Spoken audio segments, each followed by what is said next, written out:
492 વર્ષ પછી અયોધ્યામાં ફરીથી રામ મંદિર નિર્માણનો શુભારંભ થઈ રહ્યો છે। ત્યારે હાલ 30 વર્ષ 8 મહિના 27 દિવસ અગાઉ પહેલો શિલાન્યાસ થયો હતો અને ત્યારબાદ આ બીજો શિલાન્યાસ થઈ રહ્યો છે। જે દલિત સમુદાયના કામેશ્વર ચોપાલે જે પહેલી ઈંટ મૂકી હતી ત્યારબાદ આજે પ્રાઇમ મિનિસ્ટર નરેન્દ્ર મોદીના હસ્તે અત્યારે હાલ શુભારંભ થઈ રહ્યો છે। અત્યારે હાલ જે વાત ચાલી રહી છે કે આની પર રાજનીતિ અત્યારે હાલ પ્રખર ઉપર પહોંચી ગઈ છે। બધા જ લોકો એ કહી રહ્યા છે કે આ જે રામ આનો જે ભૂતકાળ છે તે ઘણો વિવાદિત રહ્યો છે। 492 વર્ષમાં અયોધ્યાએ અનેક રંગ બદલ્યા છે। મંદિરને તોડીને મસ્જિદ બનાવવામાં આવી, મસ્જિદ પણ તૂટી ફરીથી બની। 167 વર્ષ પહેલા મંદિર મસ્જિદના વિવાદને લઈને પહેલી વાર હિંસા પ્રસરી હતી। 162 વર્ષ પહેલા આ વિવાદ સંદર્ભે પહેલી વાર FIR પણ દાખલ થઈ હતી। અત્યારે હાલ જે શિલાન્યાસ થઈ રહ્યો છે શું કહી રહ્યા છે અમારા બંને મહેમાન, પૂછી તેમને જ। મારી સાથે સ્ટુડિયોમાં ઉપસ્થિત છે અહેમદ પટેલ કે જેઓ બીજેપીને બિલોંગ્સ કરી રહ્યા છે, તો બીજી તરફ મારી સાથે છે દાનિશ કુરેશી કે જેઓ મુસ્લિમ અગ્રણી છે। આપ બંનેનું સ્ટુડિયોમાં સ્વાગત છે। અહેમદજી, અત્યારે હાલ જે શિલાન્યાસ થઈ રહ્યો છે શું કહેશો આપ એ વિશે? આ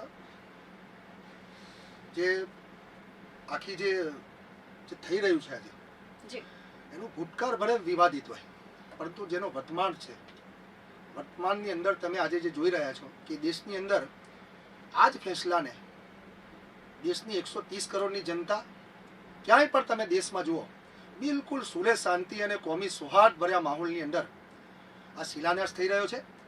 અને દેશની તમામ જનતાએ એને સ્વીકારીને જ્યારે કોઈની આસ્થાનો પ્રશ્ન હોય તો વર્ષોથી અટવાયેલો આ પ્રશ્ન, અને ખાસ કરીને ચોક્કસ એક પક્ષે જેને પોતાના અહમ માટે અને ખાસ કરીને પોતાની મતભેદ અને રાજકારણ માટે, પોતાનું રાજકારણ ટકાવવા માટે આ ઇસ્યુને ચગાવીને તારીખ પર તારીખ લાવીને કોઈ એક પક્ષને પોતાનો ટાર્ગેટ બનાવેલો અને એક સમાજને ટાર્ગેટ બનાવેલો, અને એ સમાજના ઉપર પોતે એમના ખભે બંદૂક મૂકીને, એ સમાજના ઉપર ખંભે બંદૂક મૂકીને લોકોને ગુમરાહિત કરવાનું કામ કરેલું। પરંતુ આજે તમે જોઈ રહ્યા છો કે એક આસ્થાનું પાલન થયું છે। વર્ષોથી અટવાયેલા પ્રશ્નનો સુલે અને શાંતિ અને કોમી સૌહાર્દ ભર્યા વાતાવરણની અંદર આજે શિલાન્યાસ થઈ રહ્યો છે। દેશના તમામ સમાજે એને વધાવ્યો છે, શુભકામનાઓ પાઠવી છે, અને સાથે સાથે જે પર કંઈક એક આના ઉપરથી આપણને એક શીખ મળી છે કે જે પર કંઈક આવા જે જટિલ પ્રશ્નો હોય એ સર્વ સમાજના આગેવાનોએ મળીને આવા પ્રશ્નોને જો ઉકેલ લાવવામાં આવે તો ચોક્કસપણે કોઈ પણ પ્રશ્ન દેશની અંદર રહેશે નહીં, અને તમામ પ્રશ્નોનું નિરાકરણ આવે અને સુખદ નિરાકરણ આવે એનું આ તાજું અને જીવતું જાગતું ઉદાહરણ છે। સુખદ અંત આવવો જોઈએ। એક લાંબી કાનૂની લડાઈની કહાની, દેશના સૌથી લાંબા વિવાદની કહાની, શ્રદ્ધા અને વિશ્વાસની કહાની, સંઘર્ષની કહાની, સંયોગની કહાની, ડુ યુ ફીલ ધેટ ન્યાયની પણ કહાની? સૌથી પહેલા તો હું Z+ ન્યૂઝને મુબારકબાદ પાઠવી દઉં કે જે ચેનલ લોન્ચ થઈ છે એવી મારી દુઆ છે કે ઉત્તરોત્તર પ્રગતિ કરે।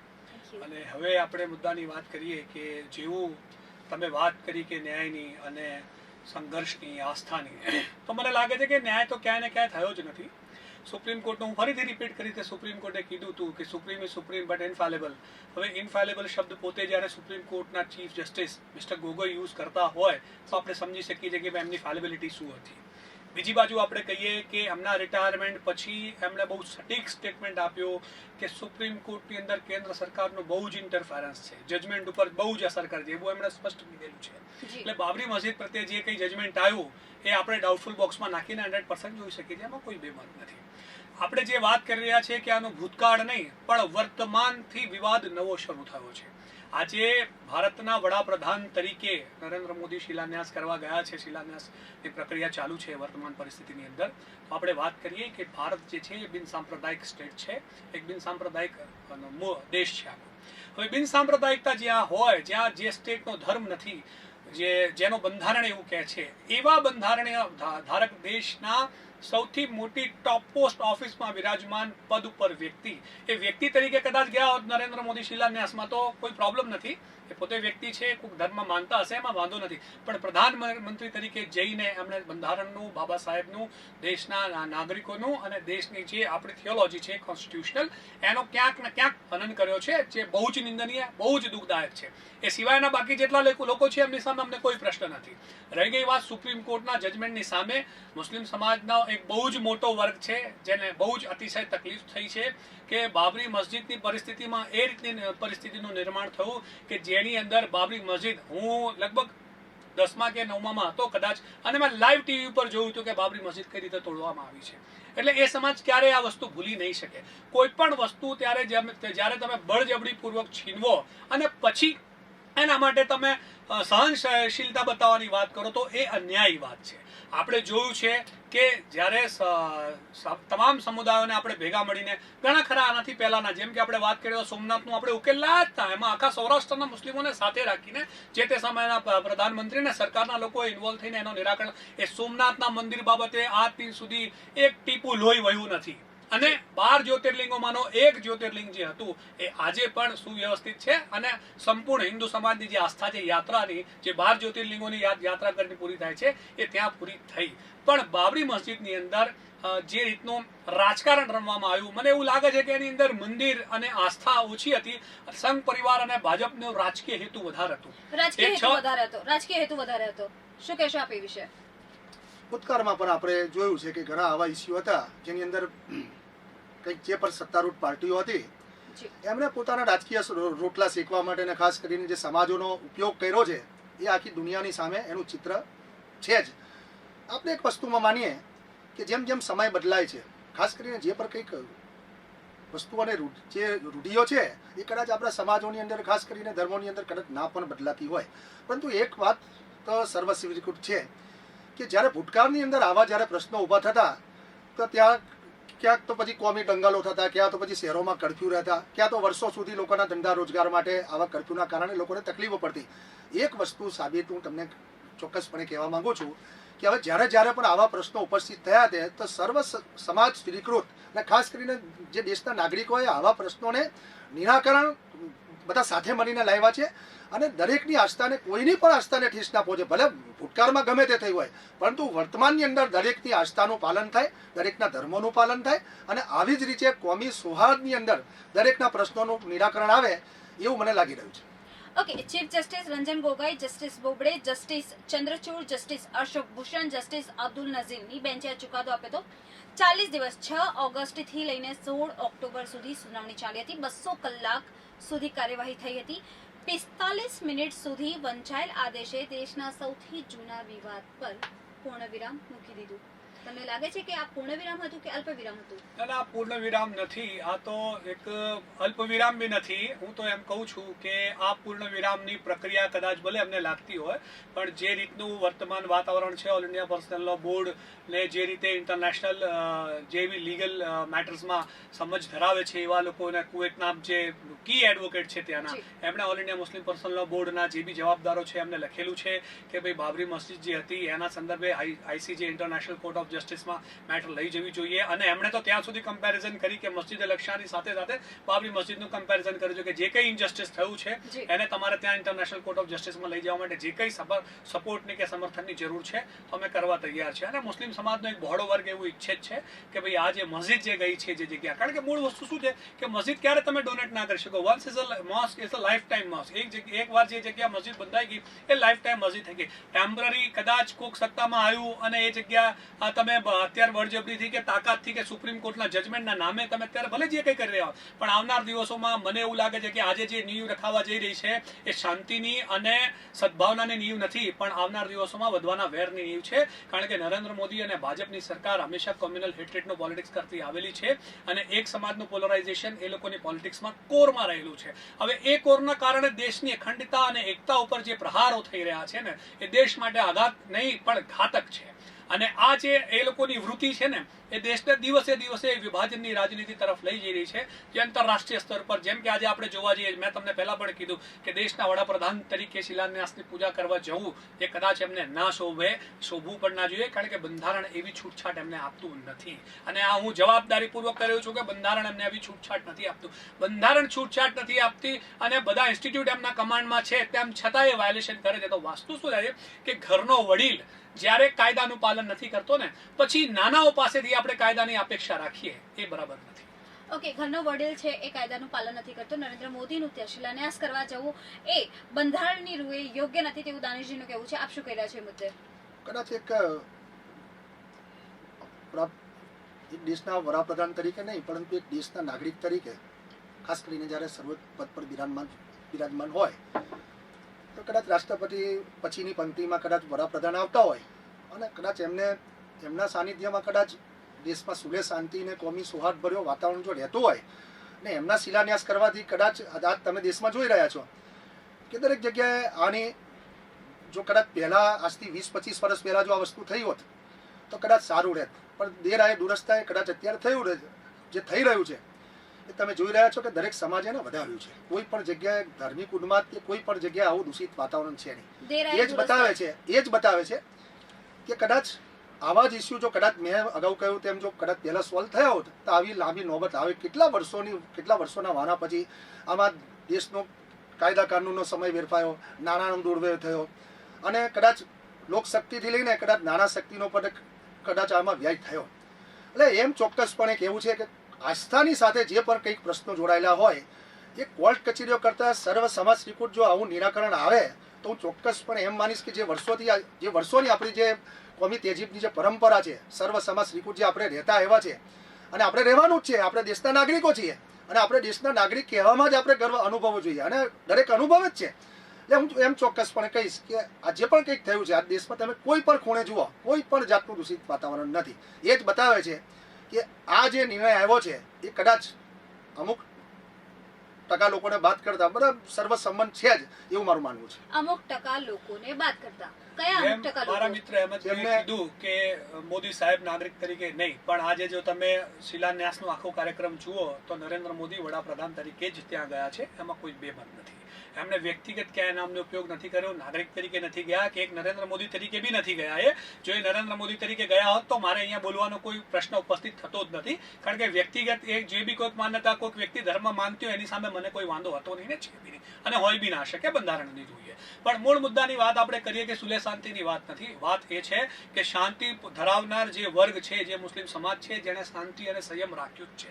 આપણે ભૂતકાળમાં પણ જોયું હતું કે 1934 આઝાદી પહેલા જ્યારે બ્રિટિશરોના હાથમાં પાવર હતું 1934માં પણ બાબરી મસ્જિદને લઈને તોફાનો થયેલા. એ વખતે પણ બાબરીના અમુક ઢાંચાને નુકસાન પહોંચાડવામાં આવેલું, પણ બ્રિટિશ સરકારે જે તે સમયે ભારત સરકાર કરતા વધારે ઈમાનદારી સાથે એ સમયે ફરિયાદ નોંધી હતી અને એ વખતે જેનું જે બી કંઈક રિનોવેશન રિપેરિંગ હતું એ કરાવડાયું હતું અને મુસ્લિમ સમાજને સોંપવામાં આવ્યું હતું. એમાં એનો ઇતિહાસ એવું કહે છે કે એ વખતે જ્યારે નુકસાન પહોંચાડવાનું ત્યારે સુવરનો માંસ કાપીને અંદર મસ્જિદમાં નાખવામાં આવેલું. એટલે આ જે અરાજકતા છે એટલે વર્ષોના વર્ષથી ચાલી રહી છે. એ જ પરિસ્થિતિનું નિર્માણ ભારતમાં ના થઈ શક્યું. મુસ્લિમ સમાજ ક્યાંક ને ક્યાંક એવું એને લાગી રહ્યું છે કે મારા ઘરની અંદર લૂંટારુઓ ઘૂસી આવ્યા, એ લોકોએ લૂંટી લીધું અને જ્યારે હું ન્યાય લેવા માટે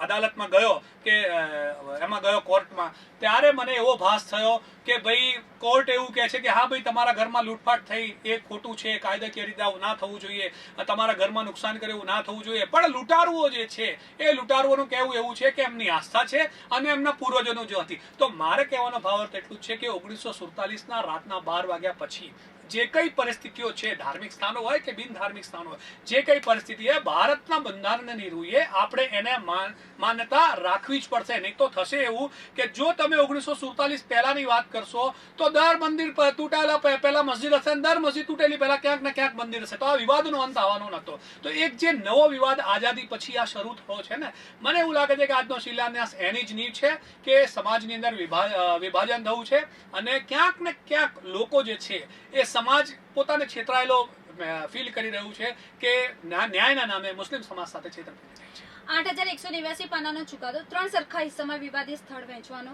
જે નિર્ણય કરવામાં આવ્યો છે, લાગી રહ્યું છે કે ક્યાંક કોઈનું દિલ દુખ્યું છે એવું દાનિશજીનું કહેવું છે કે એક ચોક્કસ સમુદાયની લાગણીઓ દુભાઈ રહી છે. દાનિશજીને પોતાના વિચારો લોકશાહીની અંદર પોતપોતાના વિચારો રજૂ કરવાની ને ખાસ કરીને એમની જે અભિવ્યક્તિ છે એમણે અભિવ્યક્તિ મૂકી છે. કોર્ટ કચેરીની સામે આપણે આંગળી ના ચીંધી શકીએ, કારણ કે જે પણ કંઈક ન્યાય આવ્યો છે ને જે પણ કંઈક ચુકાદો આવ્યો છે એ દરેકે માથે ચડાવ્યો જ છે.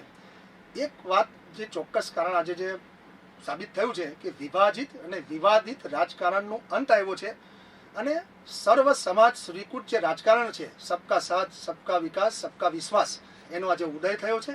અને દેશની નાગરિક તમે જુઓ આજે કોઈ પણ તમે દરેક જગ્યાએ નજર ફેરવો, આ પ્રશ્નો તમે જે શિલાન્યાસ થયો છે એ દરેક સમાજ જે પણ હિન્દુ મુસ્લિમ જે પણ કંઈક સમાજો છે આપણા દેશમાં 130-135 કરોડની જે પણ કંઈક વસ્તી છે, એમણે સુલેહ અને શાંતિને ખાસ કરીને અમન સૌહાર્દને કોમી ભાઈચારાના વાતાવરણ વચ્ચે એને વધાવ્યો છે.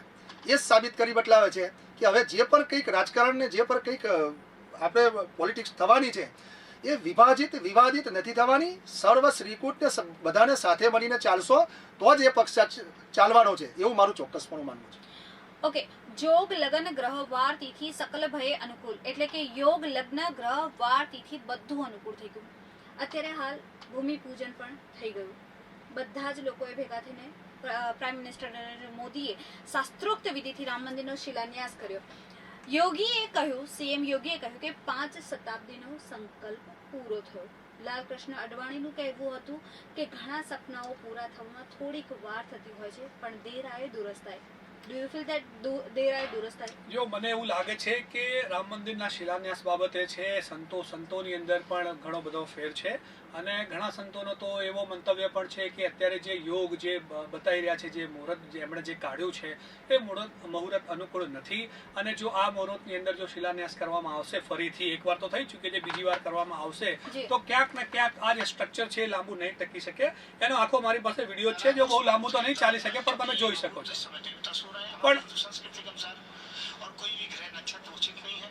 यदि इस समय भूमि पूजन होता है, शिलान्यास होता है, वहाँ पर बिल्डिंग खड़ी होती है, तो वो बिल्डिंग ज्यादा दिन नहीं रहेगी, कुछ दिन के बाद. હવે આપણે જો જોવા જઈએ, મસ્જિદ તૂટી, મંદિર થયું, આ બધું જે અત્યારે હાલ થઈ રહ્યું છે કે વિવાદનો અંત આવવાની જગ્યાએ અત્યારે હાલ સિયાસત ચરમસીમાએ પહોંચી ગઈ છે. આપે જે પ્રમાણે કીધું કે આ જે રામ મંદિરની અત્યારે હાલ શિલાન્યાસ થયો છે તે બહુ લાંબા સમય સુધી નહીં ટકે, કારણ કે જે ગ્રહ યોગો છે તે તેને સપોર્ટ નથી કરી રહ્યા. મારો કહેવાનો ભાવાર્થ એવું છે કે કોઈ પણ સમાજની લાગણી દુભાઈને હું તમને પહેલા પણ કહી ચૂક્યો છું કે જો સોમનાથ બાબતે ક્યારે કોઈ વિવાદ ઉભો થયો નતો અને વિવાદ છે નહીં આજ દિન સુધી. એનું કારણ એ જ હતું કે સૌરાષ્ટ્રના જેટલા બી મુસ્લિમ સમાજના લોકો હતા એ અને સમસ્ત સરકારે મધ્યસ્થી થઈને એનો જે નિરાકરણ, સુખદ નિરાકરણ લાયા હતા, એ રીતે એનું જે નિરાકરણ આવેલું છે, તો ત્યાં કોઈ વિવાદ નથી. પણ મેં પહેલા પણ તમને કીધું કે તમારી પાસેથી હું જબરજસ્તી કંઈ પણ ઝૂંટવી લઉં અને પછી કાયદાની રૂએ હું તમને મારી સત્તા અને મારી ખોટા ન્યાયના આધારે હું એને પોતાની માલિકીનો એ કરી લઉં ને પછી તમને કહું કે હવે મન મોટું રાખીને તમે મને આપી દો. આ વસ્તુ જે છે ને એ ઝૂંટવી લેવાની જે ખોટી પ્રક્રિયા છે અને ન્યાયના નામે જે ઠોકી બેસાડવાની વાત છે, એની સામે અમારી અસ્વીકૃતિ છે. મારો ક્યારે પણ વિવાદ ભગવાન રામ સામે હતું નહીં. ભગવાન રામ તમામ સમાજ માટે સન્માન્ય છે, એમાં કોઈ બેમત નથી. પણ ભગવાન રામના નામે જે રાજનીતિ થઈ છે, જે રાજનીતિ થઈ રહી છે, જે વિભાજનની રાજનીતિ થઈ છે, જે હિંસા થઈ છે, જે દરેક સમાજનો લોહી વહ્યું છે ભગવાન રામના નામે, એની સામે અમારો સખત વાંધો છે, હતો અને રહેશે છે. ઓકે, એમણે કીધું કે આ અત્યારે હાલ જે નીવ મુકાઈ રહી છે એ શાંતિની નથી, પરંતુ આવનારી જે અશાંતિ છે તેનું એક પ્રતીક બની જશે. એમણે જે પ્રમાણે કીધું તે પ્રમાણે અત્યારે હાલ વેરના બીજ રોપાઈ રહ્યા છે તેવું દાનિશજીનું સ્પષ્ટપણે કહેવું છે. શું કહેશો અહેમદજી આપ? આપણે આજના દિવસે દરેક એવી પ્રાર્થના કરીએ કે આવનારા દિવસો દેશ માટે અને દરેક સમાજ માટે સુખદ નીવડે, શુભ નીવડે, અને જે પણ કંઈક આવા જટિલ પ્રશ્નો હોય એ સર્વ સમાજના આગેવાનો મળીને એનું નિરાકરણ લાવે. જે પણ કંઈક ઉદ્ભવવાના પ્રશ્નો છે એને પણ સુખદ રીતે એનું નિરાકરણ થાય. દેશને આપણે વૈશ્વિક કક્ષાએ જ્યારે વિશ્વગુરુ બનાવવાની જ્યારે વાત કરતા હોય તો આવા પ્રશ્નોને સ્થાન ના આવવું જોઈએ. આસ્થા કોઈ પણ ધર્મ હોય, આસ્થા કોઈની પણ હોય, એનું સન્માન થાય. આપણે સન્માન કરીશું તો જ સામે સન્માન થવાનું છે. સન્માન કરતા એવા છે, સાથે રહેતા એવા છે. સન્માન થવું જોઈએ, સન્માન થવાનું છે, અને જે પણ કંઈક પ્રશ્નો છે એનું સુખદ નિરાકરણ આવે. ઓકે, આ બાબતે હું અહેમદભાઈને એક કુરાનનો એક કોટ કહીશ કે કુરાનનો સીધો એક ડાયરેક્શન છે કે ઇન્સાફ કરો, ઇન્સાફ ઇન્સાફ પરેજગારી કે કરી. દુનિયાના દરેક ધર્મ ગ્રંથની અંદર ન્યાયનો જેટલો ભાર આપવામાં આવેલું છે ને એટલી રાજાની જવાબદારી નક્કી કરવામાં આવેલી છે. અને કોઈ પણ રાજ્યમાં સુલેહ, શાંતિ, પ્રગતિ આ બધું જો આપણે જોતા હોઈએ તો ન્યાય પ્રણાલી, ન્યાય સિસ્ટમ કેવું છે એની પર આધાર રહેલું હોય. અને જ્યારે ન્યાય આપનારી તાકાતો જો અન્યાયિક કે વિવાદિત કે બાયસ થઈ જાય છે ને ત્યાં આપણે શાંતિ સુલે અને આ બધી બાબતોથી એ બધી એ જે સમાજ છે, એ જે વર્ગ છે, એ જે દેશ છે એનાથી વંચિત થઈ જાય છે. એટલે મારો કહેવાનો ભાવાર્થ એવું છે કે ન્યાય ન્યાયની રીતે થવું જોઈએ. જ્યારે ન્યાય ન્યાયની રીતે નહીં થાય ને તો આ બધા પ્રશ્નો ઊભા થવાના છે. 100%ની વાત છે. જ્યારે જેમ તમે કીધું કે ભાઈ સર્વ સમાજે ભેગા મળીને આનું નિરાકરણ કરવું જોઈએ, તો એમાં કોઈ જ બેમત નથી. પણ જે રીતે આ બાબરી મસ્જિદને જગ્યા છૂટવી લેવામાં આવી છે ને, એ શું આપણે એમ કહી શકાય કે સર્વ સમાજની સંમતિ હતી? શું બાબરી મસ્જિદ તોડવામાં આવી, શું એમાં મુસ્લિમ સમાજની સંમતિ હતી? શું મુસ્લિમ સમાજની સંમતિ લઈને એમણે આ કાર્ય કર્યું હતું? તો મારે કહેવાનો ભાર એવું છે કે જે આતંકવાદી કૃત્ય થયું મસ્જિદ તોડવાનું, એ આતંકવાદીઓને સજા કેમ ફાંસીની અત્યાર સુધી આપવામાં નથી આવી? કારણ હું આતંકવાદી કૃત્ય એટલા માટે કહું છું કે 6 ડિસેમ્બર 1992ના દિવસે જ્યારે બાબરીનો ઢાંચો તોડવામાં આવ્યો ત્યારે આખા દેશમાં કોમી તોફાનો ફાટી નીકળ્યા હતા અને હજારો લાખો ભારતીય નાગરિકોના એની અંદર મરણ થયા છે. હવે આવા કૃત્ય માટે જવાબદાર લોકોને, આ ભારતની અંદર ઇતિહાસમાં પહેલીવાર આવું થયું છે કે જ્યાં સિવિલ મેટરનો જજમેન્ટ પહેલા આવી ગયું છે ને ક્રિમિનલ મેટર પેન્ડિંગ પડી છે. તો કેમ ક્રિમિનલ મેટર પેન્ડિંગ રાખી છે ભાઈ? ક્યારે રાજનાથસિંહને, અડવાણીને, મુરલી મનોહર જોશીને, ઉમા ભારતીને આ લોકોને ફાંસીની સજા આપશે? તો કોર્ટ પાસે એ બી પ્રશ્ન છે કે જો તમે ન્યાયની વાત કરતા હોય તો મુસ્લિમ સમાજને આ મસ્જિદ તોડનારા, જો કે કોર્ટે સ્વીકારેલું છે કે જે કંઈ થયું છે એ અપરાધિક અને ગેરસંવૈધાનિક કૃત્ય છે, આવું કૃત્ય સાંખી લેવાય નહીં. જો આવું સ્પષ્ટ સુપ્રીમ કોર્ટ જ્યારે કહેતું હોય તો આ લોકોને ફાંસીના માછલે ક્યારે લટકાવવામાં આવશે? કે એની અંદર બી રાજનીતિ થઈ રહી છે કે ભાઈ અડવાણીજીની ઉંમર થઈ ગઈ છે, હજી 50 વર્ષ કાઢી નાખો એટલે એક આરોપી રહેશે નહીં, એટલે પછી ફોરવર્ડ કરીને પૂરું કરી દેવાનું. શું જો આ રાજનીતિ થઈ રહી છે તો 100% ધાર્મિક લઘુમતી સમાજના પીઠમાં ખંજર ભોંકવાનું કામ થઈ રહ્યું છે. જો ન્યાય આપવાની પ્રણાલી, જો આપણે ન્યાય આપવા માટે જે રીતે ભારત જાણીતું છે અને જો આપણે ન્યાય આપવામાં માનીએ છીએ તો આ લોકોને ફાંસીની સજા વહેલામાં વહેલી તકે કરવામાં આવે. ઓકે, ફાંસીની સજા વહેલામાં વહેલી તકે કરવામાં આવે. બાબરી મસ્જિદના જે આરોપીઓ છે તેમને શા માટે કોઈ સજા કરવામાં નથી આવી તેવું દાનિશનું કહેવું છે. જે પણ કંઈ કોર્ટના જે ચુકાદા છે આપણે બંધારણમાં માનીએ છીએ, કાયદા કાનૂનમાં માનીએ છીએ. કાયદો કાયદાનું કામ કરશે, બંધારણ બંધારણનું કામ કરશે. જેવી રીતે આજે ભવ્ય મંદિરનું જે નિર્માણ થયું છે એવી જ રીતે દરેકની આસ્થાના પાલનની સાથે સાથે ભવ્ય મસ્જિદનું પણ નિર્માણ થાય, સાથે સાથે બંને ધર્મોની આસ્થાનું પાલન થાય. એટલે જે પણ કંઈક આવનારી પેઢીને કદાચ એવું લાગે કે જ્યારે આટલું ભવ્ય મંદિરનું જ્યારે શિલાન્યાસ આજે થાય તો ચોક્કસપણે જે પણ કંઈક મસ્જિદની જે જગ્યા ફાળવવામાં આવી છે એ તમામ મુસ્લિમ સમાજના સૂફી સંતોને સાથે, આલિમોને, મૌલવીઓને સાથે રાખીને એની પર આવી જ રીતે ભવ્યાતિ ભવ્ય મસ્જિદ બને અને ભવ્યાતિ ભવ્ય મંદિર પણ બને, એટલે દરેકની આસ્થાનું પાલન થાય. હવે રહી વાત સજાની, એ કોર્ટ કચેરીનું જ્યારે કામ હોય તો આપણે દરેક કાયદાનું પાલનમાં માનીએ છીએ, બંધારણમાં માનીએ છીએ. જે પણ કંઈક એને જે કાયદા કાનૂનની રીતે જે પણ કંઈક એમને જે જોગવાઈ હશે તે પ્રમાણે કાયદાનું કામ કરવાનું જ છે. શું કહેશો દાનિશજી આપણે? કાયદો કાયદાનું કામ કરવાનું છે. મેં તમને પહેલા પણ કીધું કે આપણે જનરલી આપણે લોની વાત કરીએ તો ક્રિમિનલ મેટરનો ચુકાદો સિવિલ મેટર કરતા પહેલા આવી જતું હોય છે. હવે આપણે જોયું છે કે સિવિલ મેટરની અંદર તો 40 દિવસ કન્ટિન્યુઅસલી 200 કલાક ચલાવીને આપણે જજમેન્ટ આપી દીધું, બરાબર છે. તો ક્રિમિનલ મેટર માટે કેમ આટલી હાઈટેક અને ફાસ્ટ ટ્રેક કોર્ટ ચલાવવામાં નથી આવતું? તો જે ઇન્ટેન્શન છે ને, હું ઇન્ટેન્શનની જ વાત કરું છું કે આપણે જ્યારે વાત કરી છે શાંતિ અને સૌહાર્દની, બંધારણનું કામ કરશે 100%, પણ આજે બંધારણનું કામ નથી કરી રહ્યું. અને જેટલી સંસ્થાઓ છે ભારતના બંધારણ અને આધીન, એ બધી સંસ્થાઓ આજે મુખ પ્રેક્ષક થઈને બંધારણનું હનન નરેન્દ્ર મોદી વડાપ્રધાન તરીકે શિલાન્યાસ કરવા ગયા છે, જોઈ રહ્યા છે અને એટલા મજબૂર થઈ ગયા છે ને કે એમ નથી કહી શકતા કે તમે બંધારણનું હનન કરો છો, આ નહીં ચાલે. ખરેખર આ જવાબદારી મુખ્ય સચિવ જે છે આપણા ભારતના, એમની જવાબદારી છે, જેમણે ગાઈડ કરવું જોઈતું હતું ભારતના વડાપ્રધાન નરેન્દ્ર મોદીને કે વડાપ્રધાન તરીકે આપ શ્રી નહીં જઈ શકો, વ્યક્તિ તરીકે નરેન્દ્ર મોદી તરીકે આપ જાઓ, આપ નાગરિક તરીકે જાઓ એનો વાંધો નથી, પણ વડાપ્રધાન તરીકે તમે ના જઈ શકો. પણ તમે જોઈ શકો છો કે બંધારણના રખેવાળો પણ એ રીતે માથું ઝૂકવીને ઉભેલા છે કે બંધારણનું પાલન વ્યક્તિ પાસે કદાચ એમને જ્ઞાન ના પણ હોય, એવું હોઈ શકે. એટલા માટે જ આપણે જે રાખીએ છીએ સચિવો કે જેમને બંધારણનું જ્ઞાન હોય, બંધારણની ગાઈડલાઈન પ્રમાણે કોઈ પણ નવી વ્યક્તિ સત્તામાં આવી હોય કે કોઈ બી વ્યક્તિ સત્તામાં હોય એને એમ કહે કે ભાઈ આ બંધારણના આધીન છે, આનાથી આપણે ક્રોસ ના જઈ શકીએ, એવું કહેવા સુદ્ધાની હિંમત નથી ધરાઈ રહ્યા. તો ક્યાં બંધારણનું પાલન થઈ રહ્યું છે આપ કહો મને? બીજી વસ્તુ છે કે કોર્ટને આટલો જ ન્યાય આપવાનો જો રસ હોય તો fast track court civil court Ram મંદિર માટે થઈ તો ફાસ્ટ ટ્રેક ક્રિમિનલ કો માટે કેમ નથી બનાવતા? મને બરાબર યાદ છે અલ્હાબાદ બેન્ચે જ્યારે જજમેન્ટ આપ્યું હતું તેમાં જે આપણે MS ખાન કરીને જે જસ્ટિસ હતા એમનો સ્પષ્ટ કહેવું એવું હતું, એમણે કોટ કરેલું છે જજમેન્ટ में કે जिन कौमों को तरक्की करनी होती है उन्हें ये सब छोड़ के आगे बढ़ जाना चाहिए, જેનો સીધો ડેફિનેશન એવું નીકળે છે કે કાં તો તમે પ્રોગ્રેસ લઈ લો કાં તો તમે જસ્ટિસ લઈ લો, એ રીતની વાત છે. આવા વાતાવરણની અંદર તમે જેને શાંતિ અને સૌહાર્દ કહી રહ્યા છો ને એ લોકોના દિલમાં ભારેલી અગ્નિ જેવી પરિસ્થિતિ છે. મુસ્લિમ સમાજ આજે છેતરાયેલો આભાસ કરી રહ્યું છે. એને એવું લાગે છે કે આપણે ભારતની અંદર રહીને જો ન્યાય ના મેળવી શકતા હોય તો આવી ન્યાય પ્રણાલીનું શું કરવું? ઓકે, આવી ન્યાય પ્રણાલીનું શું કરવાનું? નહીં, ન્યાય પ્રણાલીમાં અને લોકતંત્રમાં અને બંધારણમાં વિશ્વાસ ધરાવનારાઓએ જ આને આ ચુકાદાને વધાવ્યો છે. એટલે એમાં કોઈ અતિશયોક્તિ નથી, પરંતુ જે પણ કંઈક આવી જે વાતાવરણ દૂષિત આજથી તમે જે આ બધા પ્રશ્નો છે ને વર્ષો પહેલાના હતા, જટિલ પ્રશ્નો હતા, એ જટિલ પ્રશ્નોનું નિરાકરણ થઈને અત્યારે કોઈ પણ સમાજ આજે પોતાનો વિકાસ ઝંખે છે, ધંધા રોજગાર ઝંખે છે, પોતાની સલામતી ઝંખે છે. એટલે તમે છેલ્લા 20-25 વર્ષથી તમે ગુજરાતથી લઈને દેશમાં તમે જોઈ રહ્યા છો કે ભારતીય જનતા પાર્ટીના શાસનમાં જે આજથી 20-25 વર્ષ પહેલા જે શહેરો છે કે ગામડાઓ છે જે અમુક બદનામિત વ્યક્તિઓના નામથી ઓળખાતા, એટલે ચોક્કસપણે એમ કહી શકાય કે શાંતિ સુલે અને ખાસ કરીને જે ભાજપનું જે સૂત્ર છે સબકા સાથ સબકા વિકાસ સબકા વિશ્વાસ, એ તમે જોઈ રહ્યા છો. નહીં તો અમદાવાદ જેવા શહેરની અંદર જ્યારે આવા કઈ જટિલ પ્રશ્નો પહેલા ઊભા થતા તો શું થતું તે તમને બધાને ખબર છે. એટલે આના ઉપરથી ફલિત થાય છે કે આ બધા સમાજોએ આ ફેસલાને સ્વીકાર્યો છે.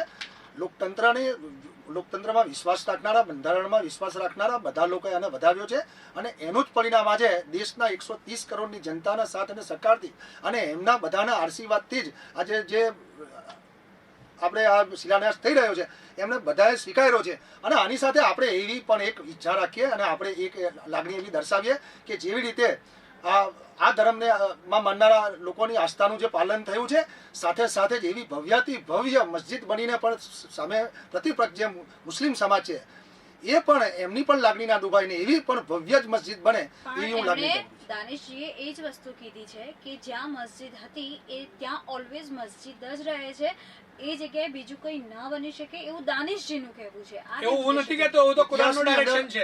એવું નથી કેતો, કુરાનનો ડાયરેક્શન છે. અહેમદભાઈએ વાંચેલું જ હશે, કુરાનને ખ્યાલ હશે જ સર. ઐતિહાસિક જે પણ કંઈક તથ્યો છે એ તથ્યોના આધારે જ કોર્ટે આનો ફેસલો આપેલો છે.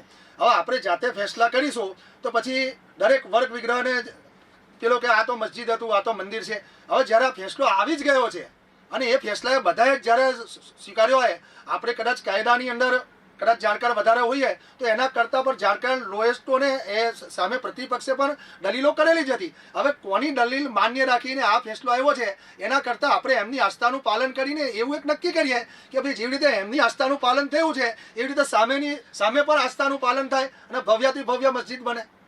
એવું પણ આપણે દરેકની આસ્થા સચવાય અને આપણે તો મારો એક પ્રશ્ન છે અહેમદભાઈ, તો શું બીજેપી નો લઘુમતી સમાજ બાબરી મસ્જિદની જગ્યા લઈને ત્યાં એમની નીવ રાખવા જશે? કોર્ટે જે સૂચિત કરેલી જગ્યા છે, સૂચિત જો all India Muslim personal law board, અહેમદભાઈ all India Muslim personal law બોર્ડે તો ડિનાય કરી દીધું કે ભાઈ અમારી મસ્જિદની વૈકલ્પિક જગ્યાની ક્યારે માંગણી હતી નહીં ને છે નહીં. ઓલરેડી વકફ બોર્ડ પાસે લાખો ને કરોડો હેક્ટર જગ્યા છે જ. 50,000 નવી મસ્જિદો બનાવી શકે એટલી બધી કેપેસિટી છે વકફ બોર્ડની. આપ જાણકાર છો ગુજરાત રેલવે પછીની સૌથી મોટી પ્રોપર્ટી.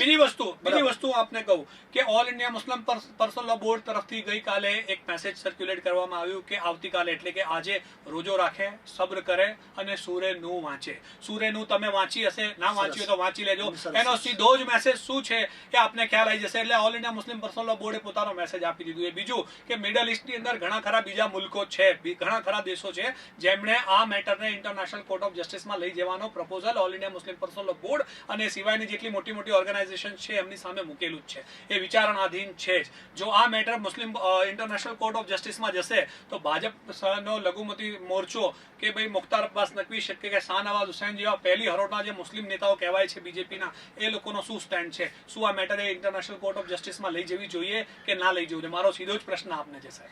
શું કહેશો આપ એ વિશે? કોર્ટ કચેરી કાયદા કાનૂન એ દરેકના માટે દરવાજા ખુલ્લા છે.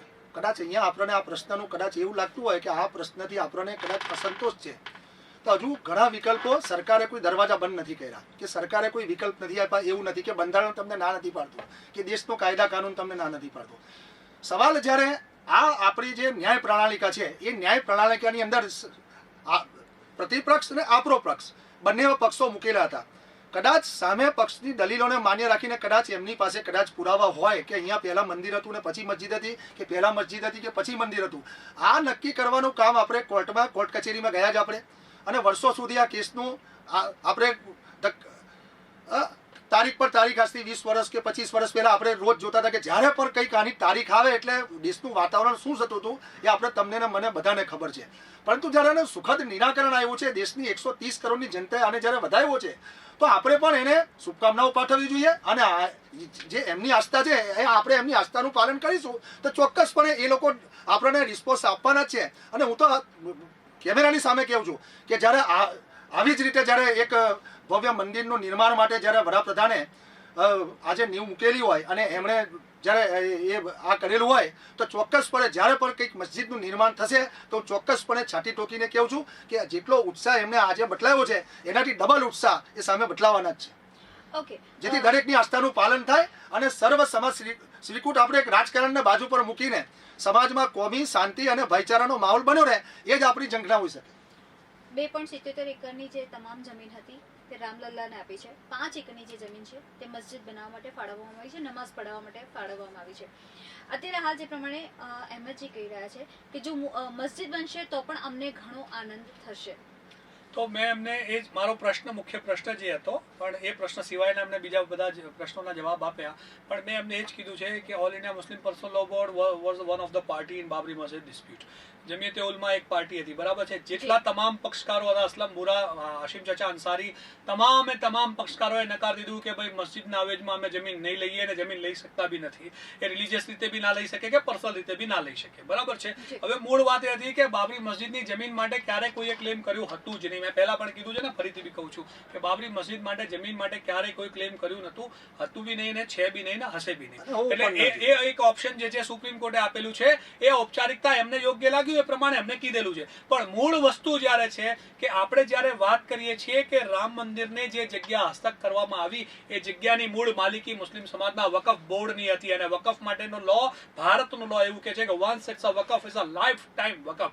એકવાર જે વકફ થઈ ગઈ એ વકફને બીજો કોઈ લો વેન્ડલાઇઝ કરી શકતો નથી. ત્રીજી વાત મેં જે તમને કીધી કે 1949માં જ્યારે ઇમામ સાહેબને મર્ડર કરવામાં આવ્યું જબરજસ્તી, ત્યારે અડધી રાત્રે ઠંડીના વાતાવરણની અંદર જ્યાં રામલલ્લાની મૂર્તિઓ મૂકવામાં આવી, એ પ્રોપર્ટી ડિસ્ટ્રિક્ટ ડીઆરએમ પાસે ઇમામ સાહેબના મર્ડરમાં અટેચ હતી. તો એ અટેચમેન્ટ કોના ઓર્ડરથી ખુલ્યો? કારણ કે એના માટે તો આજ દિન સુધી કોઈ ઓફિશિયલ ઓર્ડર જ નથી થયો. અને સુપ્રીમ કોર્ટ પાસે અટેચમેન્ટ ડિસ્ટેચ કરવાના કોઈ પાવર્સ નથી. જે બી કઈ પાવર્સ હતા એ સીધી સિવિલના કે નીચે ક્રિમિનલ કોર્ટના જ હતા. એટલે આજ દિન સુધી એ તો થયું નથી. એટલે લોનો એટલો બધો વાયોલેશન થયો છે આ જજમેન્ટની અંદર કે તમે ના પૂછો વાત. હું એટલા માટે જ કહું છું કે કોઈ પણ દેશની અંદર ખુશાલી, શાંતિ, સદભાવના આ બધું જ ન્યાયને આધીન હોય છે. અને જે રાષ્ટ્રો ન્યાય, પોતાની પ્રજાને ન્યાય નથી કરી શકતા ને, એ રાષ્ટ્રોની અંદર આ રીતની જે અરાજકતાઓ જે છે, જે વર્તમાન રાજનૈતિક પાર્ટીઓ ફેલાવી રહી છે, એ આ રીતનું જ ઉત્પન્ન થાય છે અને ત્યાંની સુખ શાંતિ હણાય છે. અને છેલ્લે આપણે જોયું જ છે કે કયા પ્રકારના ભગવાન રામના નામે રાજનીતિ કરીને લોકોના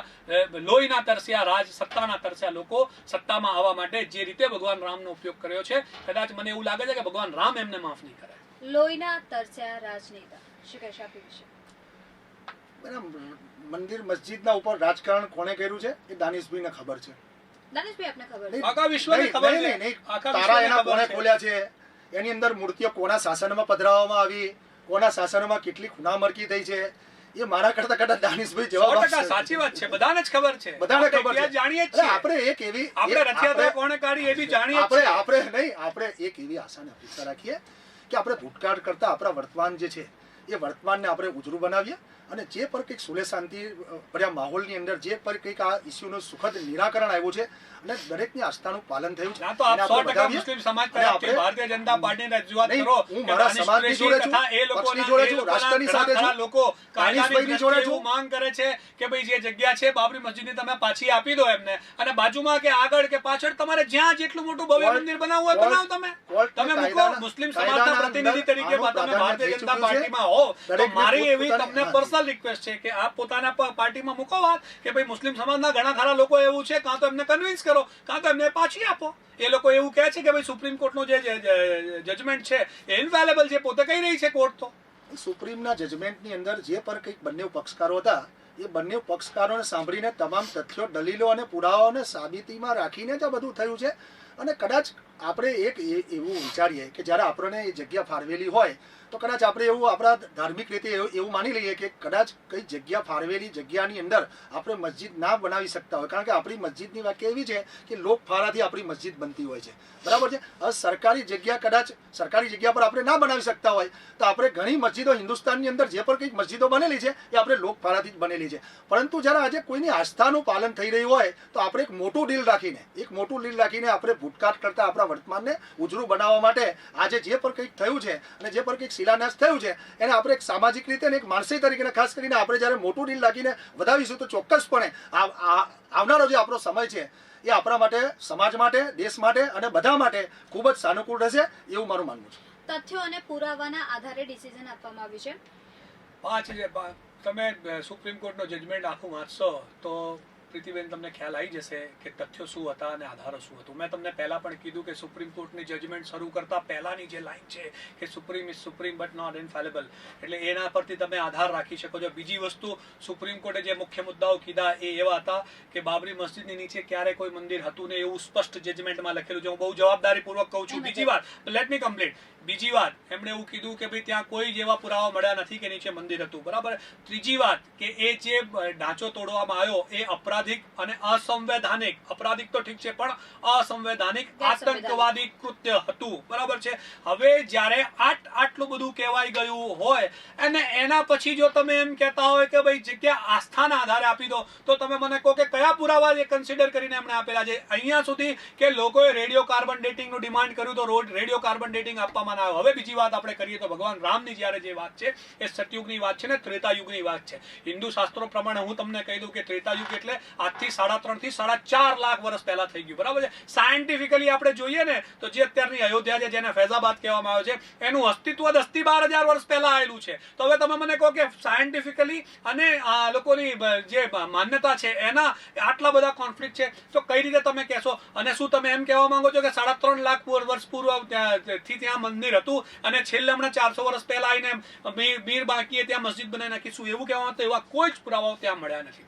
બીજી વાત હું તમને કહી દઉં કે એક બહુ મોટા વર્ગની આસ્થા છે, એવું સ્પષ્ટ ગોગોઈ સાહેબના જજમેન્ટમાં છે કે એક બહુ જ મોટા વર્ગની આસ્થા છે, એના કારણે એમને આ આપી દેવું જોઈએ. આવું સ્પષ્ટ લખેલું છે કે ભાઈ આ કોઈ જજમેન્ટલ બાબત જ નથી, આની અંદર સુપ્રીમ કોર્ટ કશું કરી શકે એવું નથી અને ગવર્મેન્ટને ડાયરેક્શન આપ્યું. હવે આ જે ગવર્મેન્ટને ડાયરેક્શન છે આ એન્ટી કોન્સ્ટિટ્યુશનલ છે, કારણ કે ભારત જ્યારે બિન સાંપ્રદાયિક લોકશાહી દેશ હોય તો એની અંદર ગવર્મેન્ટ કોઈ બી સાંપ્રદાયિક ધર્મને આધારિત કોઈ પણ કાર્યક્રમની અંદર ડાયરેક્ટ ભાગ ના લઈ શકે. છતાં પણ તમે જુઓ છો કે એમનું જજમેન્ટ શું છે. રંજન ગોગોઈ સાહેબ તો one of the most learned અને લિટરેટ જજ છે, એટલે મારે એમને એ બાબતે કહેવાની જગ્યા નથી. પણ જ્યારે સુપ્રીમ કોર્ટ આવા ફેસલાઓ અને આવા મુદ્દાઓ ટાંકતી હોય એ બહુ જ આઘાતજનક બાબત છે અને ધાર્મિક લઘુમતી સમાજને છે ને ક્યાંક છેતરાયા હોવાનો ભાસ થઈ રહ્યો છે. હું સ્પષ્ટ કહું છું, છેતરાયો હોવાનો અહેસાસ થઈ રહ્યો છે, આભાસ થઈ રહ્યો છે. શું કહેશો આપી છે?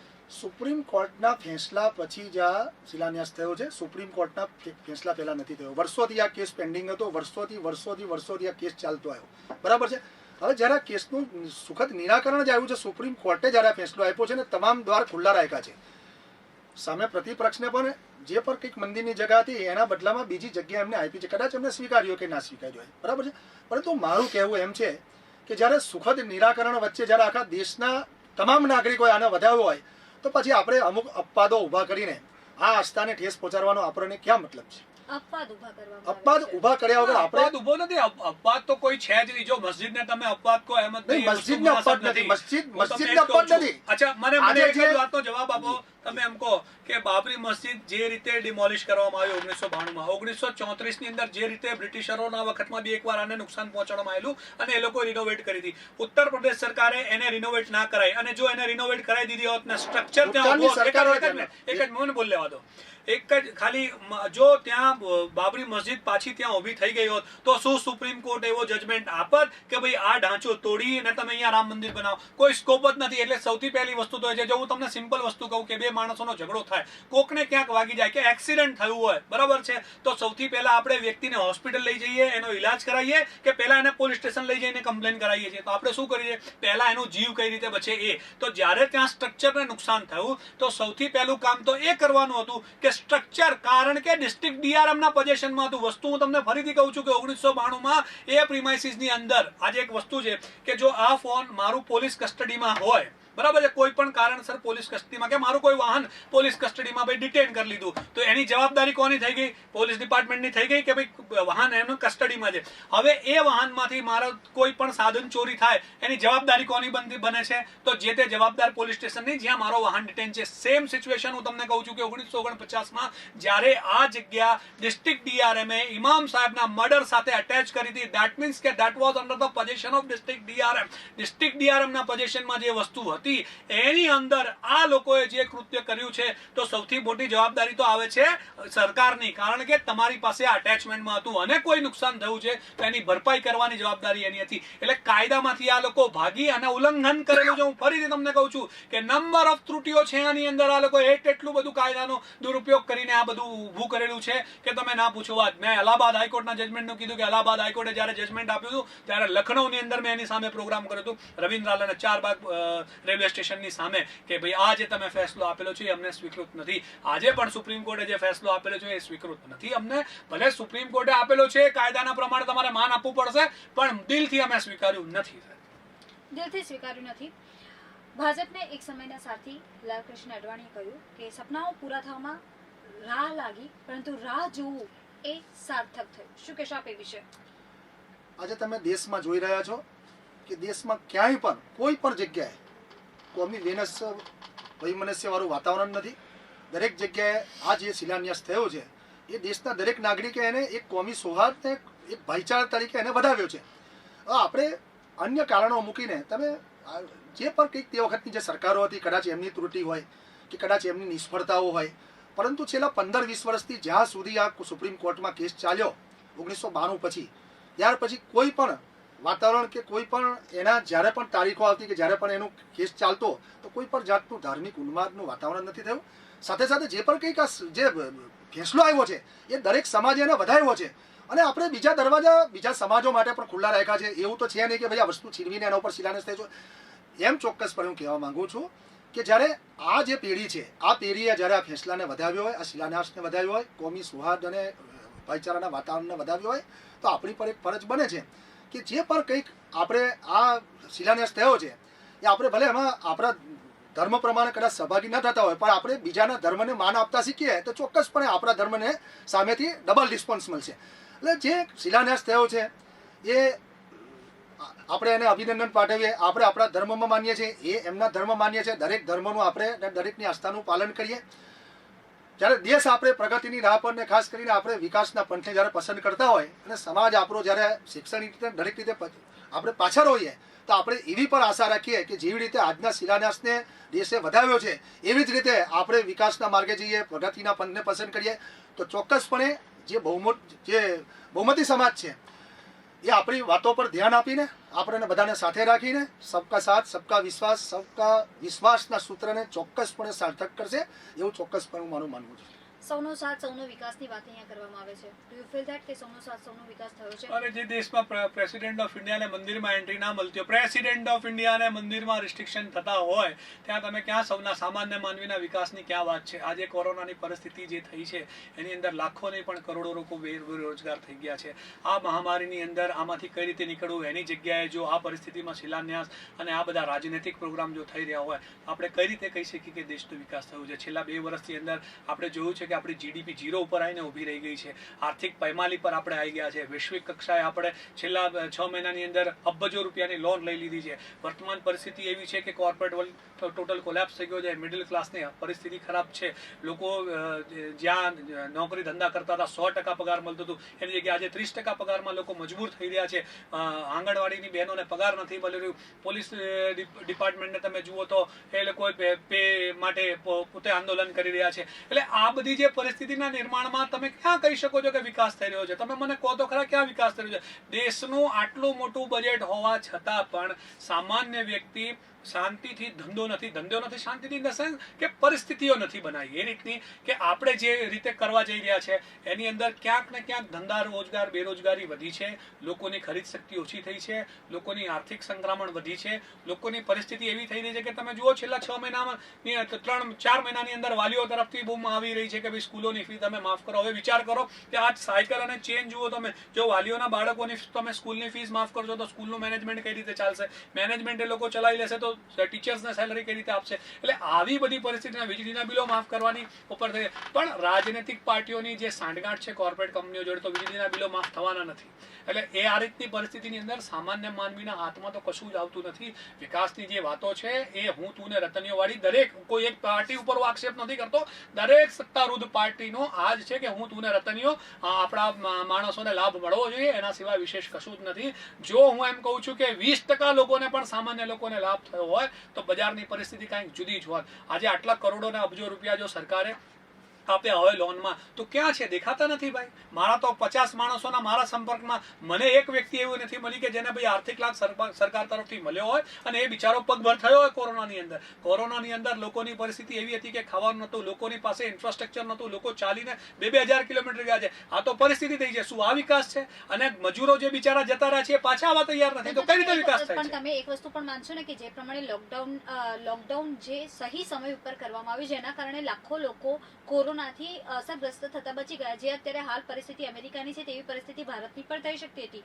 જે વસ્તુ સહી સમય પર સહી નિર્ણયના કારણે બચી ગઈ છે. તો સૌથી પહેલા હું વાત કરું કે 24મી ફેબ્રુઆરીએ નમસ્તે ટ્રમ્પ પ્રોગ્રામ નરેન્દ્ર મોદીએ અમદાવાદની અંદર કર્યો હતો, બરાબર છે.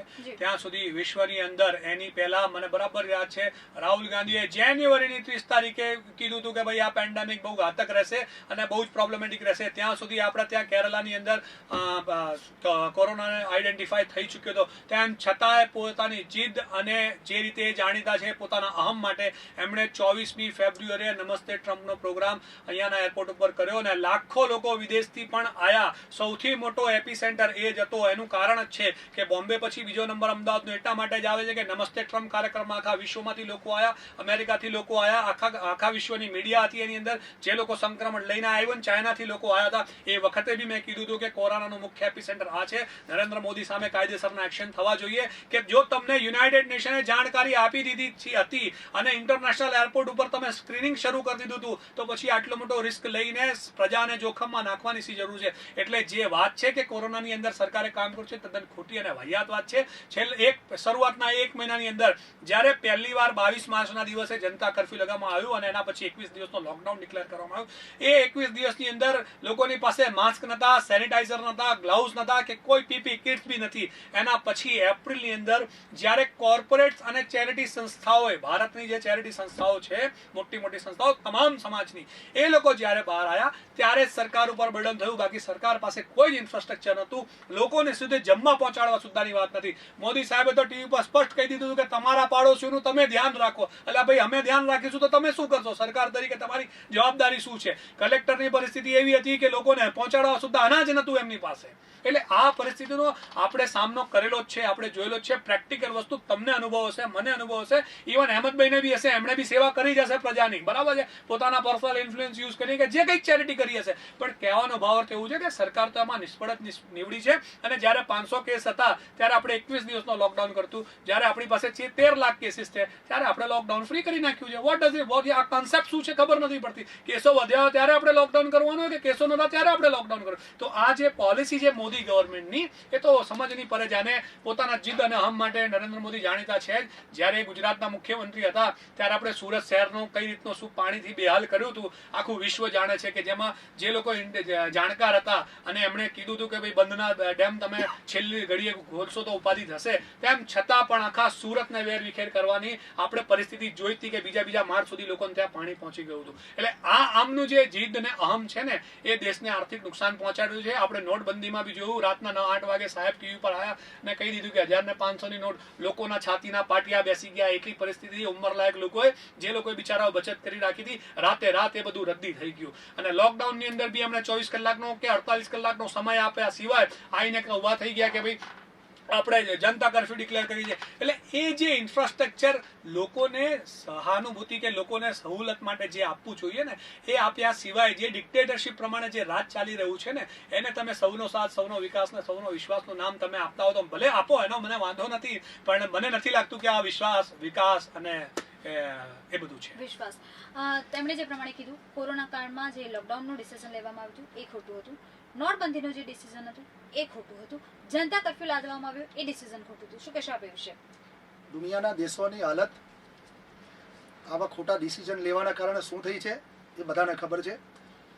સાચા સમયે અને ખાસ કરીને જે એમની નિર્ણય શક્તિ છે એ નિર્ણય શક્તિના હિસાબથી જ આપણે આટલી મોટી જાનહાનિ રોકી શક્યા છીએ. ખાસ કરીને તમે ભૂતકાળમાં જુઓ કે ખાલી એક દિવસ ગુજરાત બંધ રહેતું હતું કે અમદાવાદ બંધ રહેતું હતું તો શું થતું હતું એ આપણને ખબર છે. છેલ્લા 3-4 મહિનાથી આ દેશની જનતાએ સરકારના નિર્ણયને વધાવ્યો છે, સાથે સાથે જે નિર્ણય શક્તિ છે એને વધાવી છે. અને આ નિર્ણય શક્તિની ઈચ્છા શક્તિના કારણે જ આપણે જે આ વૈશ્વિક મહામારીની અંદર જે દુનિયાના જે દેશોની જે વિકસિત દેશોની હાલત થઈ છે એના કરતાં આપણે ક્યાંક પણ ઊણા ઉતર્યા નથી. અને ધંધા રોજગારની વાત કરીએ તો છેલ્લા 10-15 વર્ષથી આપણને વારસામાં આપણી ભારતીય જનતા પાર્ટીની સરકાર છેલ્લા 15-20 વર્ષથી છે, એ બધાને ખબર છે. છેલ્લા 50 વર્ષથી આ દેશની હાલત કફોડી કોણે કરી છે બધાને ખબર છે.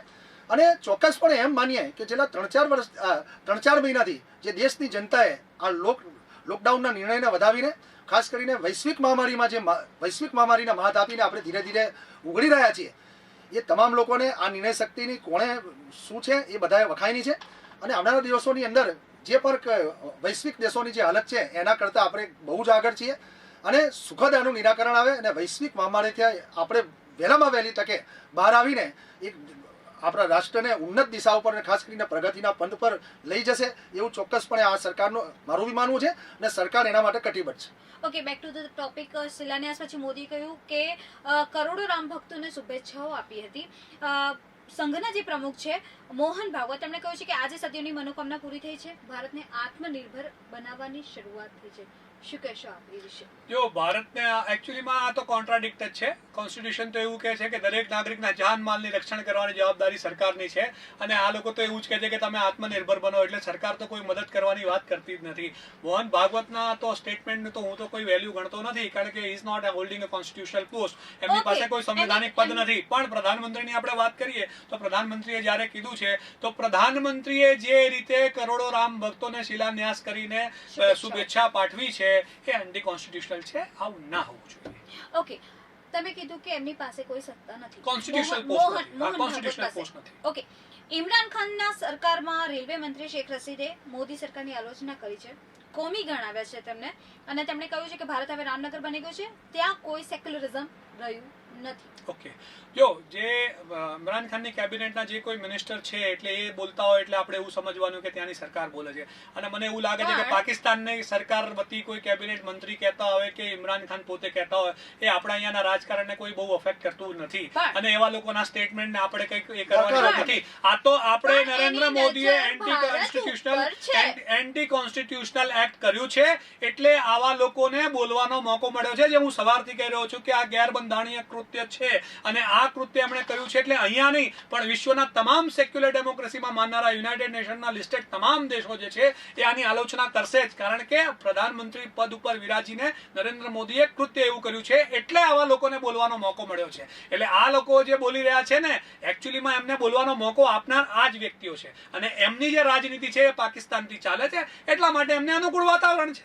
ઓકે, ધર્મ નિરપેક્ષતાની નિશાની છે. 5 ઓગસ્ટનો દિવસ ઐતિહાસિક દિવસ ગણી શકાય. આ દિવસ એવો છે કે જેમાં સમગ્ર વિશ્વની નજર ભારતમાં સ્પેસિફિક અયોધ્યાના અત્યારે હાલ જે શિલાન્યાસ થયો છે, ભૂમિપૂજન જે થયું છે તેની ઉપર છે. ત્યારબાદ ઇમરાનના મિનિસ્ટ્રીમાંથી કોઈ એક વ્યક્તિનું કહેવું અથવા તો પછી એવું કહી શકાય કે સમગ્ર વિશ્વની નજર આજે અયોધ્યા ઉપર કેન્દ્રિત થઈ ગઈ છે. ધાર્મિક સદભાવ, કોમી સદભાવ અને ખાસ કરીને ઇન્સાનિયતમાં માનનારાઓનો આ સ્ટેટમેન્ટ હોઈ ના શકે. પાકિસ્તાનમાં મુસલમાનોની હાલત શું છે, પાકિસ્તાનની હાલત શું છે, પાકિસ્તાન કંગાલિયતના આરે જ્યારે ઊભો હોય તે પોતાના દેશનું ધ્યાન રાખે. ભારતમાં કોઈ પણ ભારતની બાબતની અંદર એને માથું મારવાનો કે કોઈ પણ એને સ્ટેટમેન્ટ આપવાનો અધિકાર નથી. જ્યારે વાત ભારતની હોય તો ભારતના નાગરિકોએ શું કરવાનું છે, ક્યારે કરવાનું છે, એ ભારતના નાગરિકો નક્કી કરે. એમાં બીજા દેશનો ચંચુપાત કોઈ દિવસ ભારત ચલાવી લેતું નથી અને ચલાવી લેશે પણ નહીં. એટલે આ જે પર કંઈક શિલાન્યાસ આજે થયો છે એ દેશની જનતાએ જ્યારે વધાવ્યો હોય ને દેશની જનતા જ્યારે ભારતના લોકો સર્વ સમાજના લોકોએ જ્યારે એને વધાવ્યો હોય તો એમાં બીજા દેશના સ્ટેટમેન્ટો કેવા છે, બીજા દેશનું શું કેવું છે, એને ભારતને કોઈ લેવા દેવા નથી. કદાચ એમને એ પોતાની સ્ટેટમેન્ટો આપી શકે છે, પણ ભારત ક્યારેય પણ કોઈ પણ દેશની આવી આંતરિક બાબતમાં પડતું નથી. અને મહેરબાની કરીને જે પર કંઈક પાકિસ્તાનના ઇમરાન ખાનનું કાલે તમે સ્ટેટમેન્ટ જુઓ કે માનાવદર, જુનાગઢ અને એ બધો પોતાનો જાતે નકશો બનાવીને શું એના નકશો બનાવવાથી આ ભારતના જે ભાગો છે શું પાકિસ્તાનમાં ભરી જવાના છે? એટલે મહેરબાની કરીને આ વિનાશકારી વિપરીત બુદ્ધિ જે પાકિસ્તાનની છે એ બુદ્ધિ પોતાના પાસે રાખે. એમાં ભારતના મુસલમાનોને ખાસ કરીને એને કોઈ સલાહ સૂચન આપવાની જરૂર નથી. ભારતના મુસ્લિમ હવે ખૂબ સમજના થયા છે. એ પોતાનો વિકાસ જંગે છે, ધંધા રોજગાર જંગે છે. આવી વિવાદિત બાબતો સામે લાવીને હવે ભારતનો કોઈ પણ મુસલમાન છેતરાવાનો નથી. ઓકે, તમે જે સવારથી એક સવાલ પૂછી રહ્યા છો કે વડાપ્રધાન મોદીનું ત્યાં શિલાન્યાસ માટે જવું તે યોગ્ય નથી. વડાપ્રધાને કહ્યું કે મારું આવવાનું સ્વાભાવિક હતું કેમ કે રામકાજ કિન્હે બિનુ મોહી કહા વિશ્રામ, સદીઓનો સંકલ્પ પૂરો થયો. હવે આ સંસ્કૃતનો શ્લોક શું છે એનો તો અર્થ મને ખબર નથી પડી રહી, પણ હું તમને એટલું કહી દઉં કે એમનો આવવાનું જે નિહિત એ ભલે એમ કહેતા હોય તો મેં પહેલા પણ કીધું સ્વાભાવિક હતું. તો મારે કહેવાનો ભાવાર્થ એવું છે કે મેં પહેલા પણ કીધું કે નરેન્દ્ર મોદી વ્યક્તિગત રીતે હિન્દુ હોઈ શકે, હિન્દુ ધર્મમાં આસ્થા રાખતા હોય, હિન્દુ ધર્મમાં પૂજા કરતા હોય, 100% એમનો અધિકાર છે, બંધારણે મને બી આપેલું છે, એમને બી આપેલું છે. પણ એ વ્યક્તિગત રૂપે ત્યાં નથી ગયા એટલે એ અયોગ્ય છે. યોગ્ય નથી એટલા માટે કારણ કે વ્યક્તિગત રૂપે નરેન્દ્ર મોદી તરીકે ભારતના નાગરિક તરીકે ત્યાં ગયા હોત તો કદાચ વેલકમ હતું, એમાં કોઈ બે મત નથી. જો મેં તમને સવારે બીજી ઘણી બધી સેલિબ્રિટી એની અંદર છે હિન્દુ સમાજની, જેમ કે મોહન ભાગવતની વાત કરી, એની સામે આપણને કોઈ વાંધો નથી કારણ કે કોઈ પણ સંવૈધાનિક પદ ધરાવતી વ્યક્તિઓ નથી તો એની સામે વાંધો પણ નથી. પણ મૂળ જ્યારે ભારતના વડાપ્રધાનના પદ ઉપર, ટોપ ઓફિસ ઓફ ધ કન્ટ્રી, વડાપ્રધાનના પદ ઉપર વિરાજમાન એક વ્યક્તિ જેનું નામ નરેન્દ્ર મોદી છે એ આવી રીતે જઈને આ રીતનો શિલાન્યાસ કરે, એને વિશ્વને એક ખોટો મેસેજ આપ્યું છે. એણે ભારતની છબી ખંડિત કરી છે, એણે ભારતને સાંપ્રદાયિક તરીકે વિશ્વની સમક્ષ મૂક્યું છે. અને આ સાંપ્રદાયિકતા જે વધી રહી છે ને દેશની અંદર એ આવનાર દિવસોમાં ભારતને ઘણી ખરી રીતે નુકસાન કરશે કારણ કે આજ દિન સુધી જે ભારતની સેક્યુલર છબી હતી એને ક્યાંક ને ક્યાંક આ લોકોએ ખંડિત કરેલી છે. અને એના કારણે મને લાગે છે કે આવનાર દિવસોમાં ઘણા ખરા સેક્યુલર દેશો જે આપણી સાથે પક્ષની સાથે ઉભા રહેતા હતા, અહીંયા જે આજે જે નરેન્દ્ર મોદીના રાજમાં ભારત જે પંથે જઈ રહ્યું છે એ જ પંથ ઉપર છે જે જુલ્ફિકાર અલી ભુટ્ટો પાકિસ્તાનને લઈ ગયા. એટલે જુલ્ફિકાર અલી ભુટ્ટોની જો પંથ હતો કટ્ટરવાદનો, એમણે જે પંથ ઉપર આગળ વધાર્યું તો પાકિસ્તાનની આ પરિસ્થિતિ કરી. આજે મોદી જે પંથ ઉપર આગળ વધી રહ્યા છે એ જ પાકિસ્તાનની રાહ ઉપર ભારતને કટ્ટરવાદમાં, ત્યાં મુસ્લિમ કટ્ટરવાદ વકર્યું, અહીંયા હિન્દુ કટ્ટરવાદ વધારવાની વાત છે. અને ક્યારે પણ કટ્ટરવાદ કોઈ પણ દેશનો ઉદ્ધાર કરી શકતો નથી. તમે અફઘાનિસ્તાનની પરિસ્થિતિ જોઈ શકો છો, ઘણા ખરા કટ્ટરવાદી બીજા દેશો છે એની પરિસ્થિતિ તમે જોઈ શકો છો. તો કટ્ટરવાદ ક્યારેય તમારો વિકાસનો રસ્તો હોઈ શકે નહીં. કટ્ટરવાદ વિકાસનો રસ્તો ન હોઈ શકે. ખાસ કરીને કટ્ટરવાદ અને રાષ્ટ્રદ્રોહી પરિબળોને બાજુ પર મૂકીને નરેન્દ્રભાઈ દેશની 130 કરોડની જનતાના પ્રતિનિધિ બનીને ગયા છે, કોઈ એક સમાજના પ્રતિનિધિ બનીને નથી ગયા. એવું ચોક્કસપણે એમ કહીશ કે જ્યારે સર્વ સમાજ સ્વીકૃત ને ખાસ કરીને જ્યારે બધા જ સમાજ જ્યારે ખુશ હોય અને દેશમાં એક ઉત્સાહ ભર્યું ને કોમી માહોલ ને સદભાવ ભર્યું જ્યારે વાતાવરણ હોય તો આ બધી વસ્તુઓને અને શંકાઓને સ્થાન નથી. અને હું ચોક્કસપણે એમ કહીશ કે આવનારા વર્ષોની અંદર પર જ્યારે કંઈક આવા જે પણ કંઈક સામાજિક સદભાવનાના જે પ્રશ્નો છે ને નરેન્દ્રભાઈ આવ્યા જ છે ને ગયા જ છે. કોઈ પણ સમાજનો પ્રશ્ન હોય, તમે છેલ્લા 8-10 વર્ષોની જ્યારે રૂપરેખા જુઓ એમના જે કાર્યકાળની છે તો પહેલા આજથી 20-25 વર્ષ પહેલા કોઈ પણ શું આવા કંઈક પ્રોગ્રામોની અંદર વડાપ્રધાન જતા જ નતા. એ આપણે તુલના કરવાની જરૂર નથી. પરંતુ જ્યારે અત્યારે જે સાંપ્રત પ્રવાહ છે ને સાંપ્રત પરિસ્થિતિની અંદર જ્યારે દેશનો સર્વ સમાજ જ્યારે ખુશ હોય અને બધાએ સાથે મળીને જ્યારે નિર્ણયને વધાવ્યો હોય તો હું ચોક્કસપણે એમ કહીશ કે જે નરેન્દ્રભાઈ કર્યું છે એ બધાના સમાજ વતી, એ 130 કરોડની દેશની જનતા વતી કર્યું છે અને રાષ્ટ્ર હિત માટે કર્યું છે, સર્વ સમાજના ભલા માટે કર્યું છે. અને જે પણ કંઈક સમાજની આસ્થા એમની જોડે જોડાયેલી હોય એ આસ્થાને અનુરૂપ કર્યું છે એવું ચોક્કસ મારું માનવું છે. જી દાનિશજી, હવે હિંમતભાઈ હું આપને કહી દઉં કે ભારતના વડાપ્રધાન તરીકે નરેન્દ્ર મોદીને 130 કરોડ પ્રજાએ વોટ નથી આપ્યા. હું આપને બતાવી દઉં કે ભાજપની પાસે 22.5 કરોડ વોટ હતા અને બીજા બધા પક્ષોની પાસે જુદા જુદા વોટ, એટલે 22.5 કરોડ લોકોએ જ વોટ આપેલા છે. એટલે એ તો આપ એ જે રીતે વાત કરો પ્રતિનિધિ 100% એમાં આખા ભારતના જેમાં બે મત નથી વડાપ્રધાન તરીકે, પણ ચૂંટવીને 130 કરોડ લોકોએ નથી મોકલેલા. એટલે એ જે શબ્દ છે તમારા એ પોલિટિકલ હોઈ શકે મે બી, એનાથી મને કોઈ પ્રોબ્લેમ નથી. બીજી આપણે વાત કરીએ કે તમે જે વાત કરો છો કે નરેન્દ્ર મોદીના કાર્યકાળની અંદર આની પહેલા કોઈ પ્રધાનમંત્રી નથી ગયા, તો એક વસ્તુ હું તમને કહી દઉં કે કોઈના કરેલા ખોટા કૃત્યને તમે આમના કૃત્યથી જસ્ટિફિકેશન ના આપો. કારણ કે મેં કોઈ ખોટું કાર્ય કર્યું હોય તો તમને એની સામે કાઉન્ટર ખોટું કરવાનો ક્યારેય પરવાનો નથી મળતો, કે તમે કંઈક કર્યો તો એની સામે હું ખોટું કરું એનો ક્યારેય પરવાનો કોઈને મળતો નથી. આપણે વાત કરીએ કે એમણે શું વાયદાઓ અને શું વચનો આપીને આવ્યા હતા અને શું કર્યું. એમણે જે વાયદાઓ અને વચનો હતા એ 22 કરોડ લોકોએ જેમને, બાકી બધાને તો જવા દો, જેમને વોટ આપ્યા છે શું એમના ફૂલફિલ કર્યા નથી કર્યા. એટલે જ્યાં મૂળમાં જ જુઠ્ઠાણું હોય, જ્યાં મૂળમાં જ ખોટું હોય, હવે એવા વ્યક્તિની ઉપર જ્યારે તમે વાત કરો છો અને પછી તમે એમ કહો છો કે આગળના કોઈ વડાપ્રધાન ગયા નથી, તો આગળના કોઈ પણ વડાપ્રધાને કોઈ પણ પ્રકારની સાંપ્રદાયિકતાને વધારો આપેલો હોય તો એની સામે દાનિશ કુરેશીનો એ જ સ્ટેન્ડ હશે. એ પછી જવાહરલાલ નહેરુથી માંડીને નરેન્દ્ર મોદી સુધી વચ્ચેના કોઈ પણ પ્રધાનમંત્રી હોય. કારણ કે હું બંધારણમાં માનનારો ભારતીય નાગરિક છું અને એની પર મને ગર્વ છે. અને બંધારણનો વાયોલેશન થાય એ કોઈ બી વ્યક્તિ કરે, જો હું પોતે પણ કરું તો તમે મને 100% રોકી શકો છો. આપણો અધિકાર છે, કારણ કે બંધારણનો ઉલ્લંઘન થઈ શકે નહીં. અને કોઈ પણ વ્યક્તિ એ ગમે તેટલી જવાબદારી પદ ઉપર બેઠેલો હોય, પણ જ્યારે બંધારણનું ઉલ્લંઘન કરે છે ત્યારે ભારતના નાગરિક તરીકે આપણા તમામની, બેઠેલા તમામની જવાબદારી આવે છે. કારણ કે ભારતના બંધારણના આપણે પ્રહરી છીએ અને ભારતનું બંધારણના સંપૂર્ણ સ્વરૂપે લાગુ કરવાની આપણી જવાબદારી છે, આપણી ફરજ છે. આપણી પાસે જે કંઈ આપણી સત્તાઓ છે, આપણને જે હકો મળેલા છે એ બંધારણને આધીન મળેલા છે, તો એ જે હકો મળેલા છે એની સામે આપણી ફરજો પણ છે. અને એ ફરજમાં ક્યાંય ચૂક ના થાય તો સાચા અને સારા નાગરિક તરીકે આપણે બંધારણને અનુસરવું જોઈએ. કદાચ હું કોઈક બીજી પોલિટિકલ પાર્ટીની આઈડિયોલોજીમાં બિલીવ કરતો હોઉં, તમે કરતો હો, એ વિપરીત હોઈ શકે, એમાં વાંધો નથી. પણ કોઈ પણ પાર્ટીની આઈડિયોલોજી કે કોઈ પણ પાર્ટીના સુપ્રીમોની આઈડિયોલોજી બંધારણને જ્યારે કોન્ટ્રાડિક્ટ કરતી હોય તો આપણા માટે પ્રાયોરિટી બંધારણ હોવી જોઈએ, ના કે પોલિટિકલ પાર્ટી કે ના કોઈ વ્યક્તિ હોવી જોઈએ. ઓકે, ના કોઈ વ્યક્તિ હોવી જોઈએ. અયોધ્યા પર રાજનીતિ ખતમ થવાનું નામ જ નથી રહી જ્યારથી સુપ્રીમ કોર્ટે ડિસિઝન આપ્યું છે. અને આજે જ્યારે અયોધ્યામાં રામ જન્મની જગ્યાએ ભૂમિપૂજન થઈ રહ્યું છે, નરેન્દ્ર મોદી ત્યાં ગયા હતા, તેમણે ભૂમિપૂજન કર્યું હતું. 30 વર્ષ 8 મહિના 27 દિવસ પછી બીજી વખત આ શિલાન્યાસ થઈ રહ્યો છે. આ શિલાન્યાસથી આખા ભારતમાં અત્યારે હાલ આનંદની લાગણી છે. લોકો જગ્યાએ જગ્યાએ આનું સેલિબ્રેશન કરી રહ્યા છે. આ જ મુદ્દે સવારથી Z+ ન્યૂઝ સવારથી આપને માહિતગાર કરી રહ્યું છે કે કઈ જગ્યાએ શું થઈ રહ્યું છે. બધી જ વિગતો અમે આપને બતાવી રહ્યા છે. આખો દિવસ આજે આપને જોવા મળશે કે રામ જન્મભૂમિને લઈને જે વિવાદો થયા હતા તેનો શું ઉકેલ આવ્યો, અથવા તો પછી કયા નવા વિવાદો થયા છે. અહેમદ પટેલ અમારી સાથે જોડાયા હતા, દાનિશ કુરેશી અમારી સાથે જોડાયા હતા. આપ બંનેનો ખૂબ ખૂબ આભાર છે. 492 વર્ષ પછી અયોધ્યામાં આજે ફરીથી રામ મંદિર બનવાની શરૂઆત થઈ જશે. ફરીથી મળીશું આ જ સમયે આ જ ચેનલ પર. ત્યાં સુધી રજા આપશો. નમસ્કાર.